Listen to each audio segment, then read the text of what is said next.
नाज़रीन अस्सलाम वालेकुम। उम्मीद करते हैं कि आप खैरियत से होंगे। आज हम अपने प्रोग्राम में जो भी बात करेंगे वो बात सिर्फ़ और सिर्फ आपके मुफाद के लिए बहुत सोच समझ के हम करेंगे, और इसके लिए हमने चाहा कि बातें आज हम ना करें, बात एक ऐसे एक्सपर्ट से करवाई जाए जिसे हम ही नहीं बल्कि यूं कहेंगे कि कश्मीर के अंदर बैठा हुआ बच्चा चाहे वो किसी भी सरगर्मी में मुलविस हो, लेकिन हुमायूं कैसर साहब के नाम को ना जानता हो ही नहीं सकता।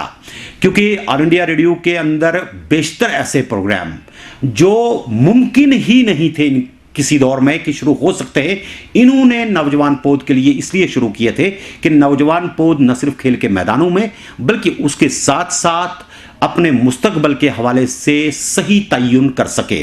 और हमारे कश्मीर के अंदर मज़े की बात यह है कि बहुत सारे ऐसे KS IAS ऑफिसर्स हैं जिनको सही मानों में अगर कोई दिशा मिली, जिनके अक्सर पोस्ट्स में यह मिलता है कि अगर हुमायूं साहब ने रास्ता ना दिखाया होता आज हम कुछ और होते, लेकिन उनकी नसीहत, उनके तरीक़ाकार को देख करके, उनकी काउंसलिंग को समझ करके, धड़कन जैसे मारूफ प्रोग्राम को सुन करके हमने अपने लिए एक बेहतरीन मुस्तकबल का तयन किया। बराह रास्त अब हुमायूं साहब के पास ही चलते हैं। हुमायूं साहब, बहुत बहुत खैर मकदम है आपका। ऐसे हालात में जब लोग दूरियां बना रहे हैं, आप घर से निकले फिर भी यहाँ तक आए अपने जवान बच्चों के लिए, क्या कुछ कहना चाहेंगे आज? देखिए, आज हम भी दूरी बैठे हैं। जी बिल्कुल सही बात है। मैं सबको सलाम कहूँगा, अस्सलाम वालेकुम जी। और ये मौका मिला आपसे बात करने का जी। और मैं पिछले जो ये लॉकडाउन था इसमें मैंने 7 सेशन किए हैं डिफरेंट, फेसबुक लाइव पे, जूम पे, मुख्तलिफ टॉपिक्स पे लोगों के साथ जी। अभी संडे और मंडे को मैंने 3-3 घंटे के सेशन किए मीडिया स्टूडेंट्स के लिए, उन्हीं के सिलेबस के हिसाब से जी। तो लिखना कैसे चाहिए, बाकी चीज़ें वगैरह वगैरह, और उसमें जम्मू, श्रीनगर, दिल्ली, लद्दाख सबके बच्चे शामिल थे। तो बड़ी खुशी हुई, अच्छा रिस्पांस था और बड़े अच्छी तरह हुआ। ऐसे कुछ और भी किया, लेकिन आज ये एक और मौका है आपसे बात करने का कि जब हम सब घरों में बंद हैं, एक दूसरे से दूर हैं, नज़दीक आ नहीं सकते हैं, लेकिन कुछ कर सकते हैं, जैसे आप यहाँ बैठ के कर रहे हैं जी। कोई बात तो लोगों तक पहुँचा सकते हैं, कुछ समझा तो सकते हैं जी। हम ये नहीं कहते लोग ना समझें, नहीं, लेकिन कभी हम गफलत करते हैं, कभी हम चीज़ें ईजी लेते हैं, कभी हम फॉर ग्रांटेड लेते हैं। जैसे एक पीरियड में ये अमेरिका में भी हुआ और उसके बाद ये थोड़ा इंग्लैंड में हुआ, कश्मीर में भी नजर आएगा। जो 20 साल तक के बच्चे थे उनने कहा हमें कोविड नहीं होगा जी, नहीं होता, कोई गलती नहीं हुई। बिल्कुल सही। अब आप देख रहे हैं कि 13 का भी मर रहा है, बिल्कुल सही है, बाहर दुनिया में। तो अब तो वो बात ही नहीं रही, आप इस धोखे में थे मैं तगड़ा हूँ, जवान हूँ। बिल्कुल सही है। इंडिया में भी मैक्सिमम एज, अमेरिका में मैक्सिमम एज जो डेथ की है 16 से 59 साल है जी, 60 से ऊपर नहीं है। क्यों? उन्हें प्रिकॉशन ली 60 से ऊपर में, उन्हें कहा हम खतरे में हैं, हम दूर रहेंगे। बिल्कुल सही है। तो जवान फंसता गया, मरता गया। हमें हमारी जो लास्ट डेथ है कश्मीर में 29 साल की। बिल्कुल सही है। तो इसीलिए होश तो करना ही पड़ेगा जी, होशियार रहना पड़ेगा।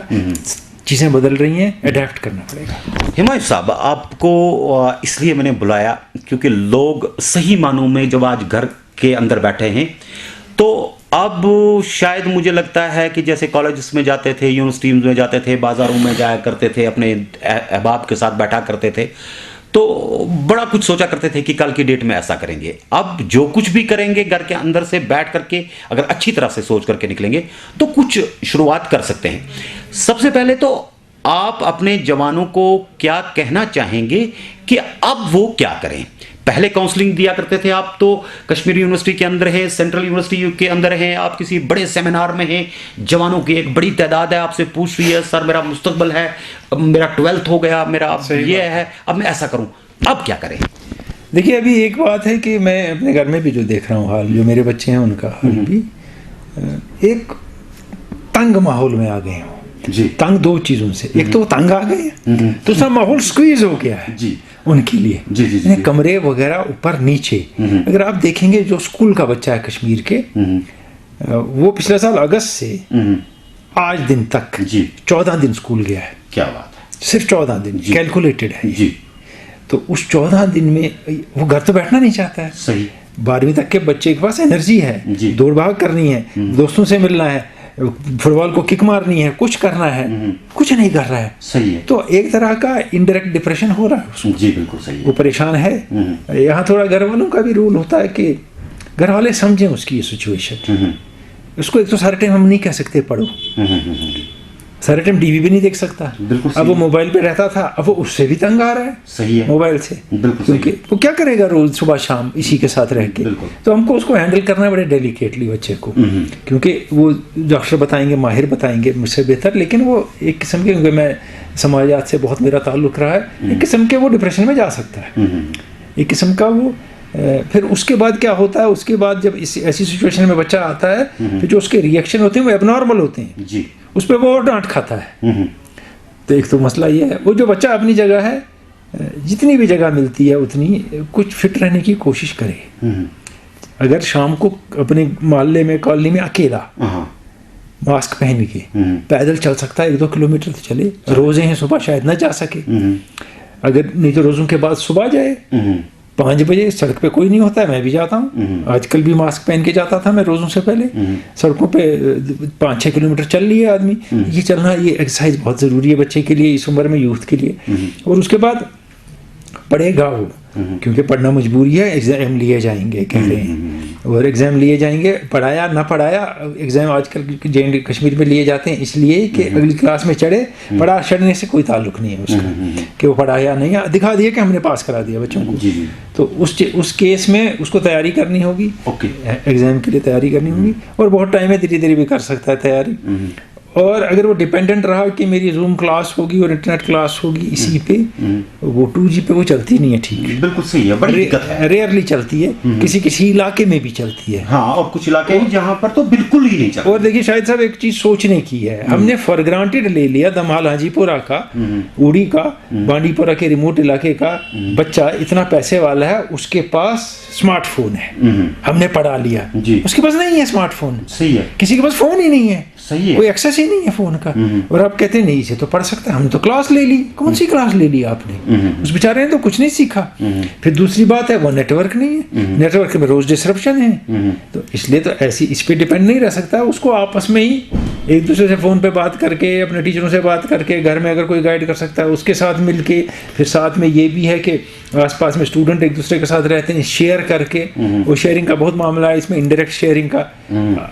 अपने आप को बेहतर करना है, अपने स्टडीज़ में बेहतर करना है। और उसके लिए एक प्रॉब्लम और है, कहते हैं ऑनलाइन इम्तिहान लेंगे, सडनली अगर इंटरनेट स्नैप कर दिया ऑनलाइन इम्तिहान में तो दूसरी बात, 2G पे आप अपलोडी सवाल का जवाब कर नहीं सके तो ये चीज़ें सरकार को सोचनी है। लेकिन प्रेशर में कौन आता है? बच्चा आ रहा है, सही है। उसके माँ बाप आ रहे हैं, वो ये चीज़ें सोच रहे हैं कि हमारे साथ ये हो सकता है, लेकिन अपनी तैयारी करनी है, लेड बैक अप्रोच नहीं चलेगा, आपको तैयार रहना है। क्योंकि आपको याद होगा लास्ट ईयर का भी, फिर सडनली इम्तिहान ले लिया गया और सिलेबस में कुछ कम नहीं हुआ। बिल्कुल सही है, पिछले साल कुछ नहीं हुआ, सारा झूठ कहा गया, ये कम कर रहे हैं, वो कर रहे हैं, कुछ कम नहीं किया, और आज नई तरतीब से स्कूलों के एग्जाम हो रहे हैं। और अंदाजा लगाइए कि पिछले एग्जाम्स में भी बच्चों का ये मानना था कि NCERT तो हमने कहीं पर देखा भी नहीं था, तो वो उठा। आज भी आप देखिए पैटर्न ला रहे हैं CBSE का आपके एग्जाम का, सही बात है, मगर ये पैटर्न आपको पढ़ाया नहीं गया है, मगर पेपर इस पैटर्न का आएगा, और इसमें बच्चे बहुत ज्यादा कंफ्यूज हो जाएंगे बच्चे। और आपको आंसर देने का तरीका जो हमारे यहाँ है, इसमें हमारे सिस्टम में, JK बोस के या बाकी सिस्टम में, ये लेंथी आंसर का सिस्टम है। एग्जैक्टली, वहां आपने आंसर दिया, स्कोर किया, वो है, वो आंसर क्या होगा और कैसे बनाना है आप नहीं जानते हैं, तो आपने पढ़ा ही नहीं है वैसे। सही है, तो इन सब का ध्यान रखना है, उनको खुद ही करना है जो जनरेट करना है। आप एक्सपेक्ट ना करें स्कूल से, कॉलेज से। हालांकि कॉलेज और यूनिवर्सिटी थोड़ा बहुत कर रहे हैं, क्योंकि वो ऑडियो क्लासेस अपलोड कर रहे हैं, ऑडियो डाउनलोड हो भी सकती हैं एट टाइम्स, कर रहे हैं सैकड़ों की तादाद में। लेकिन उधर ये है कि फिर आप बच्चों से कहते हैं कि मैंने क्लास लोड की है, अगर चाहो तो SMS या WhatsApp करके मुझसे सवाल पूछो जी।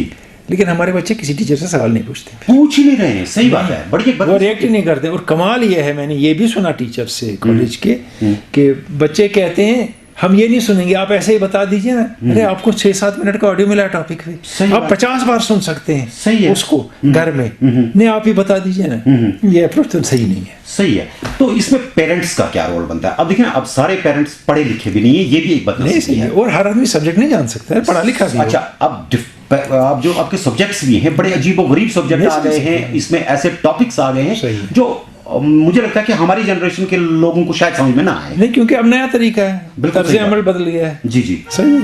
तो बच्चों से क्या कहेंगे आप कि अब अपने आप को किस अंदाज में, किस ढांचे में लाई, कोई ऐसी सहल तदबीर बताइए। देखिए, तदबीर कोई नहीं है। तदबीर ऐसे हो सकती थी कि अगर गवर्नमेंट क्लियर होती विजन के बारे में जी कि हम ऐसे इम्तिहान लेंगे, ये प्रोसेस है, वो है जी, वो क्लियर नहीं है खुद इस बारे में जी। अगर वो क्लियर होते तो बच्चा फिर कहीं किसी सोर्स से सवाल पूछ के अपने आप को सेटिस्फाई करता जी। लेकिन पहले अगर सरकार की तरफ से क्लैरिटी आएगी तब बच्चा ढूंढेगा कि मुझे क्या करना है। सही बात कहा आपने।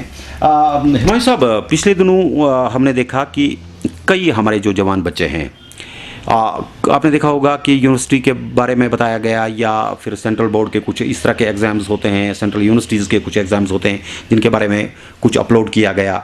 आपने कल ही देखा कि सीबीएसई का जो है डेट शीट आ गया जी।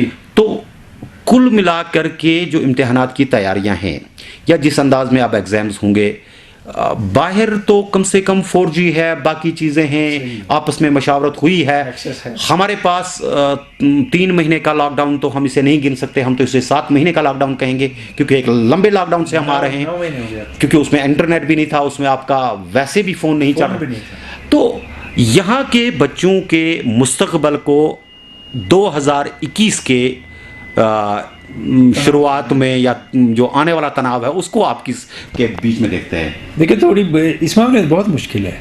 हमने बच्चे पे बहुत ज्यादा बोझ डाला है, वो बहुत ज्यादा प्रेशर में है कि जो करना है उसी ने करना है, हम कुछ नहीं करेंगे सरकारी टाइम वजह से। हमने कहा जूम की क्लास अटेंड करो, यार जूम की क्लास कहाँ अटेंड करेगा वो? जी। उसके पास एक्सेस नहीं है, उसके पास पॉसिबिलिटी नहीं है, फिर आप किस शहर में आपका इंटरनेट नहीं उस हिसाब से चलता है, तो वो क्या करेगा? नहीं, अब हमने कर दिया, अब हम इम्तिहान लेंगे। तो ये प्रॉब्लम है बच्चे को मैंने जैसे कहा पेरेंट्स को डेलिकेटली संभालना है क्योंकि बच्चा दबाव में है।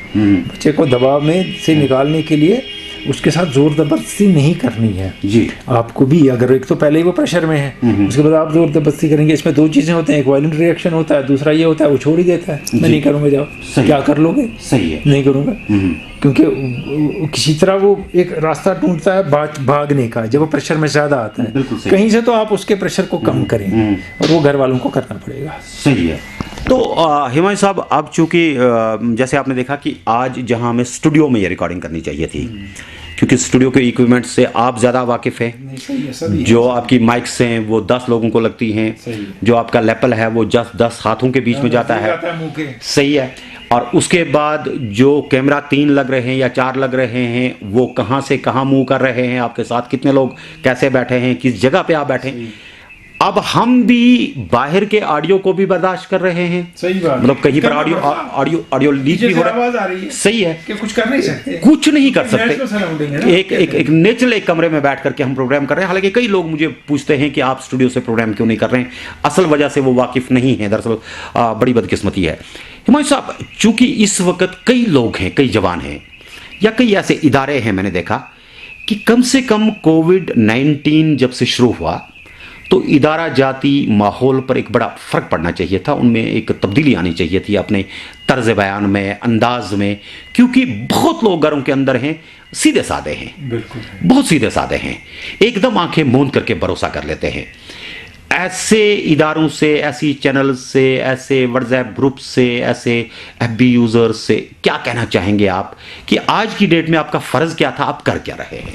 देखिए, बहुत लोग कह चुके हैं अब जो ये काम कर रहे हैं एज ए प्रोफेशन, जी, कुछ लोग एज ए प्रोफेशन कर रहे हैं ये काम तनाव फैलाने का, बिल्कुल सही है, गलत बातें फैलाने का, जी, उनका प्रोफेशन है, उसी के लिए उनको पैसे मिलते हैं, सही है, वो तो नहीं बदलेंगे कभी नहीं, सवाल ही, क्योंकि उन्हें ये काम ठान लिया, उन्हें एक मिशन संभाला है कि उन्हें यही करना है। लेकिन आम आदमी भी कंट्रीब्यूट कर रहा है। मैं बताऊंगा 2-4 चीजों के हिसाब से कि आपने देखा किसी ने एक गलत चीज की है पोस्ट, आप 25 के साथ शेयर करते हैं फेसबुक पे, वो 50 के साथ करता है, आप उस गलत आदमी को इंपॉर्टेंस दे रहे हैं, लोगों में वो गलत चीज फैला रहे हैं। बिल्कुल सही। अगर एक भी उसको शेयर नहीं करेगा तो जितने कम लोग उसको देख पाएंगे उतने कम लोग देखेंगे, मुतासिर हो जाएंगे। सही है, नहीं करते हैं हम। देखो इसने क्या कहा, तुम तो उसकी मदद कर रहे हो ये कह के कि इसने क्या कहा, सही है, फिर आप नीचे जो भी लिख दें, क्या फर्क पड़ता है उसको, बिल्कुल सही बात, उसकी बात जितने तक पहुंचनी थी पहुंच गई, बिल्कुल सही। एक ये बात है। और फिर हम खुद भी यानी अपने पर्सनल पोस्ट जो कर रहे हैं, हम बड़ी फजूल चीज़ें देख के छाप रहे हैं, बहुत सा झूठ भी लिख रहे हैं एट टाइम्स। आपको याद है कि जब 2014 में सैलाब आया, उसके बाद 15 के अप्रैल में फिर बारिश पड़ी, बिल्कुल सही है, तो लोगों ने 14 के पोस्ट डाल दिए फेसबुक पे, देखो सब लोग डूब रहे हैं, लोगों को परेशान करने के लिए। इस मेंटालिटी को आप क्या करेंगे? कुछ नहीं कर सकते। इसको तो सोचना पड़ेगा ना आपको, ये कौन सा आपको ले रहे हैं सैडिस्टिक प्लेजर कैसा है ये? तो इसमें आपको होशियार रहना है। और एक और चीज़ है, जिसने ये करना है वो आप कुछ नहीं कर सकते, लेकिन जो ये देख रहा है वो खुद इतनी ओपिनियन रखे, सच और झूठ में फ़र्क समझ जाए। जी जी जी, वो खुद समझे ये चीज़ें गलत हैं, ये झूठ है, ये है, वो रिएक्ट ना करे उस चीज़ पे। रिएक्ट करने से उसी का खून जलता है, वही परेशान होता है। ना करे रिएक्ट, पता है ये बकवास है, ये झूठ है, और फिर उस झूठ को बढ़ावा ना दे मैसेंजर पे और यहाँ वहाँ आगे पहुँचा के। बिल्कुल। और ये सिलसिला है ही, Facebook more of fake book है। हाँ सही है, जो असल में अगर माना जाए, जो आपको वहाँ लड़की दिख रही है, आपको नहीं पता है लड़का है, जो लड़का दिख रहा है आपको नहीं पता है लड़का है, लड़की है, किसकी तस्वीर कौन सी है। वो हरियाणा में केस भी हुआ, वो एक बंदे को पकड़ लिया, वो लड़की के हिसाब से उल्टे पोस्ट कर रहा था। बिल्कुल सही है। तो उसके हजारों फॉलोवर हो गए थे, और वो एक अच्छा खासा हट्टा कट्टा टेढ़ा मेढ़ा नौजवान निकला। बिल्कुल सही, बाद में मर्द, हकीकत है ना। क्योंकि उस जगह मेहरबानी करके कमाल हो गया, पुलिस ने रिएक्ट किया। हाँ सही है। अगर रिएक्शन ऐसे हो तो ये चीज़ें ज़्यादा बंद होंगी जल्दी जी, लेकिन वो थोड़ा लॉ का रिएक्शन कम होता है। अब चूंकि कोविड की हम बात करते हैं, बच्चों पर ही बात चल रही है, हिमांशु साहब आप मुझे बताइए कि आपको कुछ किलोमीटर चल के यहाँ आना पड़ा, बैरकैफ आप गाड़ी में आ गए, तो आपने देखा होगा कि बड़े लोग हैं, बड़े बच्चे हैं, शाम को भी आपने देखा होगा अक्सर, या मॉर्निंग के वक्त भी देखा होगा। इस लॉकडाउन में जो पूरा दिन वो मेहनत करते हैं, पेरेंट्स के दबाव में आकर के, चाहे अपने दिमाग से सोच करके, कुछ गेम्स मोबाइल पे खेल करके पूरा दिन अपने आप को लॉकडाउन में रखते हैं, शाम को घरों से बाहर निकल करके दरबार शुरू कर देते हैं सड़कों पे। सही। उसको आप क्या कहें? सही कह रहे हैं। उन बच्चों के लिए आपका क्या ख्याल है, ऐसे बड़े लोगों के लिए? बड़े भी ऐसे हैं। हाँ। ये सही बात है। देखिए ये कर्फ्यू नहीं है हमारे लिए, हम समझने चाहिए, हम सब समझदार लोग हैं कि ये कर्फ्यू नहीं है। 5 बजे कर्फ्यू खत्म हुआ, अब हम निकलेंगे घूमने जी। ये 24 आवर्स आपके पीछे इनविजिबल एनिमी है। हाँ। ये मेरे पीछे भी है, ये सबके पीछे है। दिन भर, जैसे शाहिद साहब ने बेहतर कहा, दिन भर आपने अपने आप को दूर रखा, बिल्कुल, ताकि ऐसा मैं नहीं करूंगा। शाम को खत्म हो गया किस्सा, आप निकले। और अब शाम को गाड़ियां बहुत ज्यादा होती हैं। हाँ, ये मैं हैरान हूं कि कहाँ देखिए, कहाँ काम कोई नहीं है। बिल्कुल सही। कोई इदारा खुला नहीं है, दफ्तर बंद है, आपके इदारे खुले नहीं है, दुकानें खुली नहीं है। बिल्कुल। अच्छा, आपका जो रिश्तेदार है वो चाहता ही नहीं आप घर आए उसके, और फिर भी अगर नहीं चाहता है, क्योंकि मेरा मेहमान हो, क्योंकि चक्कर ये है कि पता है कि ये या तो मैं इसको डिजीज दूंगा या वो लेके आएगा। बिल्कुल सही। वायरस। तो आप फिर भी घूम रहे हैं सड़कों पे, गाड़ियां निकाल के निकल रहे हैं। अबे तेल बच रहा तो बचाओ ना, इस मौके पे कम से कम पैसा ही बचेगा तुम्हारा, बाकी तो खर्चा हो रहा है। सही है। तो ऐसी एक बहुत ज़्यादा सीरियस सिचुएशन है ये कि, और ये मुझे जो हमारे देहात में दोस्त हैं, स्टूडेंट हैं, बाकी हैं, वो कहते हैं कि वहाँ तो बहुत ज़्यादा मेला लग जाता है शाम को, लोगों जी निकल आते हैं। और एक और बात भी है, देखिए आप अगर खाने काबा में जी लोग जमा नहीं हो रहे, बिल्कुल सही बात है। अगर आप देखेंगे मस्जिद नबवी में नमाज नहीं हो रही थी, बिल्कुल सही, तो आप क्यों शोर मचा रहे हैं? सही है कि कहा 4 पढ़ो तो जाके 4 पढ़ो, अज़ान की ठीक है, आप क्यों जम इकट्ठा कर रहे हैं? और हमें इजाजत है घर से नमाज पढ़ने की, और इन हालात में बिल्कुल है। बिल्कुल सही बात है, और उसके लिए कई अहादीस गवाह है। बिल्कुल कोई मुश्किल नहीं है हमारे लिए, कोई नहीं है। रात की इबादत भी हमें घर में अलाउड है करना, बिल्कुल सही है। तो मगर ये इसी वक्त, और जो आदमी, मैं सबका नहीं कह रहा हूँ, मगर जो आदमी पूरे साल नमाज नहीं पढ़ता है वो रमजान में पढ़ता है, ऐसे बड़े शौकीन हैं, बिल्कुल मेरे जैसे लोग हैं। अच्छा। और वो आदमी कहता है नहीं मुझे मस्जिद में जाना है जी, नहीं ये कैसे मुझे रोक सकते हैं? सही है। तो यार तुम घर में नहीं पढ़ रहा था 365 300 दिन, 330 दिन, सही है। तो अब वहाँ जाके क्या कर रहे हैं? अगर आप घर में पढ़ रहे थे तो घर में कंटिन्यू करें, बुरी बात नहीं है, लेकिन जो घर में पढ़ रहा था वो भी कहता है आज मैं जाऊँगा, बिल्कुल सही है। ये अच्छा नहीं है, अपने लिए भी नहीं अच्छा है। और हमें कहा गया है कि जो अपने लिए अच्छा सोचो वही अच्छा दूसरे के लिए सोचो, और तुम अगर किसी के लिए तकलीफ के बाइस हो तो तुम गुनहगार हो। सही है। तो हम नहीं हो सकते, हकीकत है ना, हमें बचना है इससे। बिल्कुल। हिमांशु साहब, चूंकि ये सेगमेंट हम थोड़ा छोटा इसलिए करते हैं कि एफबी पर भी लोड कर देते हैं, जैसे आपने अभी कहा फेक बुक है, लेकिन अब चूंकि हिमांशु साहब बिल्कुल सही, मेरे सच्चे आदमी मेरे सामने बैठे हुए हैं, और ये भी सही है कि केटीवी उर्दू की ये कोशिश भी थोड़ी सच्ची है, दिल से है। तो हिमांशु साहब, लॉकडाउन का चौथा मरहला, अहकामात, कारोबार की सरगर्मियाँ भी लगभग यहाँ पर मफलूज,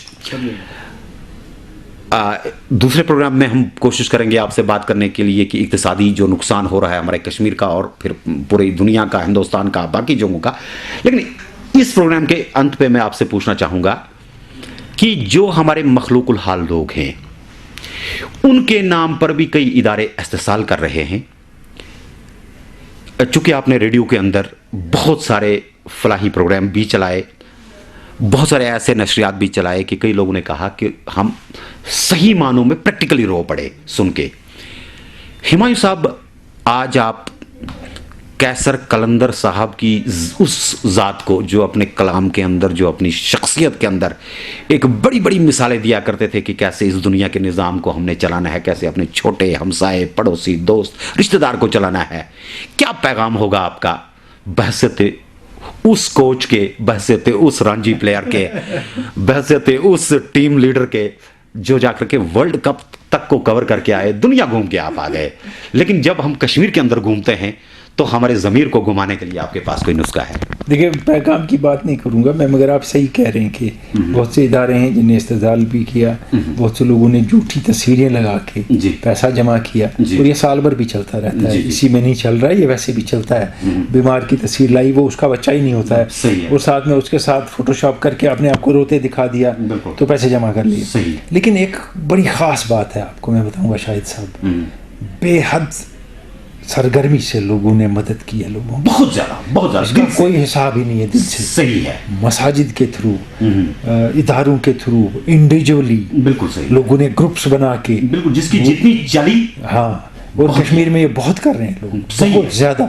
और अगर किसी को ने आपके घर आना था, वो महीने में आपका कोई काम करता था और इस महीने नहीं आया, आप उसको फिर भी तनख्वाह दे रहे हैं। कश्मीर में बहुत से लोग दे रहे हैं, लेकिन मैं बाकी मुल्क की बात करूंगा, मेरे लोग वहाँ भी बहुत जान पहचान वाले हैं। जैसे गांव वाली घर आती है सोसाइटीज़ में, बाकी जगहों में, दिल्ली, बॉम्बे वगैरह वगैरह सब जगह, या फिर और कोई आदमी आता है दिन को वो सफाई करके जाता है, वो नहीं आए, एक पैसा नहीं दे रहे लोग। सही है, एक पैसा, और कश्मीरी दे रहा है। बिल्कुल सही है। वो कहता है नहीं, ये क्या खाएगा, क्या करेगा, ये हम में बड़ा जज्बा है। और आप देखिए अंदर अंदर से चोरी चोरी एक जहाँ जहाँ मस्जिद ऐसी है कि कॉलोनी बड़ी है, उसमें मस्जिद है, काफ़ी लोग मस्जिद के साथ जुड़े हैं, जहाँ 300 400 फैमिलीज को पाल रहे हैं। हकीकत है, कोशिश कर रहे हैं। सही है, वो बहुत अच्छी बात है। और हमें सिर्फ एक चीज़ सोचनी है कि अगर हमें कोई पैसा देना है, चीज़ देनी है, पहले हम देखें सही शख्स है, हाँ, सही इदारा, सही बात है, और पहले प्रेफर करें अपने पड़ोसी को। हाँ जी, अगर आपकी मस्जिद काम कर रही है, ठीक है। और एक और मैंने देखी मसाजिद में चीज़ बहुत अच्छी, कि उनने जो पैसा जमा किया वो सिर्फ अपने मस्जिद के इर्द गिर्द जो लोग हैं या लोग जो उधर आते हैं या उससे जुड़े हैं उनको नहीं, अगर उनको कहीं पता चला उनसे 30 किलोमीटर दूर कोई भूखा है, किसी को मजबूरी है, आदमी भेजा, उसने चेक किया, उसको भी सामान भेजा उसने, क्योंकि हो सकता है उसके आसपास कोई ना हो जो उसकी मदद करे। मैंने देखा है कि सदक़तल में इदारा है एक किसी का, वो जाके इंदिरा नगर में और शुपोरा में उसको पता चलता है और वहाँ वो बांट रहा है चीज़ें। बड़ी बात वही है कि दर्द दिल के वास्ते पैदा किया है इंसान को। सही। अगर अल्लाह ताला के हुजूर में एक इंसान ये सोच करके हमेशा अपनी ज़िंदगी बसर करे कि बिल आखिर मुझे मुड़ के फिर उस परवरदिगार के पास जाना है, तो शायद कोई ना भूखा सोएगा ना कोई भूखा रहेगा। और हमें कहा भी गया है, हमारे तो मज़हब में है, ये का हिस्सा है ये।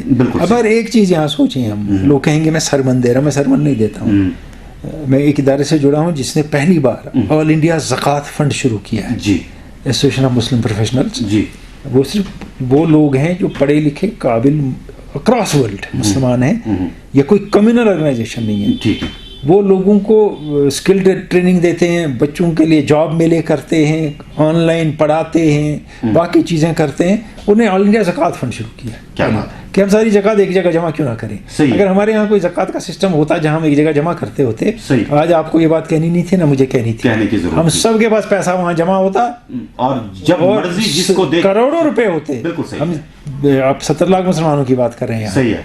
तो वो आप डिस्ट्रीब्यूट भी करते हैं, लोगों को एक चैनलाइज तरीके से जाता, और जो वहाँ मुलाजिम होते हैं उनको तनख्वाह मिलती। सही बात। ऐसे नहीं है, हर एक ही वॉलंटियर नहीं हो सकता। सही बात है। क्योंकि 24 जो 12 घंटे वहाँ काम करेगा, अकाउंट्स रखेगा, चीजें करेगा, उसको तनख्वाह देनी है। बिल्कुल सही। और कोई काम नहीं कर जाएगा तो उसको तनख्वाह चाहिए, जो काम और नहीं कर पाएगा। सही है।